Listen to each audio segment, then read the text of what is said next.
ઓય કાકા હા શું કરો તુવેરમાં? અરે આ તુવેરમાં જોઉં છું કઈ રોગ બોગ આવી નથી ગયો ને રોગ હવે ન થયો હોય તો હિંગુ આવી ગઈ. જો આમાં દેખાય હિંગુ જોરિયો સલ્યો જોરિયો.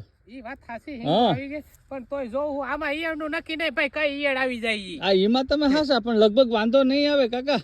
આ છે તો સારું, વાંધો નહીં આવે. પછી તો ભગવાન ભગવાન. આ મારું હારું ફૂલ વધારે નો આવ્યા. ફૂલ આ કઈ નબળું છે?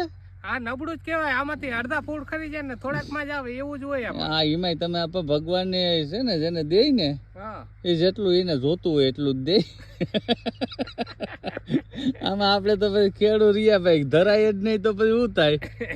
નહીં નહીં થોડુંક ફૂલ ની જરૂર હતી થઈ જાય. પણ આમ જો કરજો આમ બગીચા જેવું લાગે કે અરે પણ કાકા એમાં કઈ ઘટે નહીં હો. આમ ફોટા ફોટા પડાય તો મસ્ત રહે નહીં. હા, ઓલા ફિલ્મ વાળાને આપી દેવાય ને કે ભાઈ ફોટા પાડો હોય તો આપણે ચાર્જ લાખી દેવાનો 100 રૂપિયાનો ફોટા, બીજું હોય જેટલા પાડો એટલા પાડો, તમારે એમ થઈ જાય ઈ ભેગું. વાત સાચી હો. કોક હોય તો તમતાર આપડે પછી મોકલી દઈએ. ઓલા શિવલાને ફોન કરીશું, બીજું શું હોય ઈ ગોતશે કોક ને. હા ઈ વાત કોઈને સાચી હો. સોંગ બોંગ ઉતારવાનું હોય તો ઉતરી જાય ને આપણું થઈ જાય. બીજું શું હોય, તુવેર નું આય નબળો હોય તો ત્યાંથી થઈ જાય. હા હો ગાણું બાણું ઉતરી જાય તો મજા આવી જાય. આહ, હા. વાહ કાકા વાહ, મેળ ખાઈ જાય તમારો તો.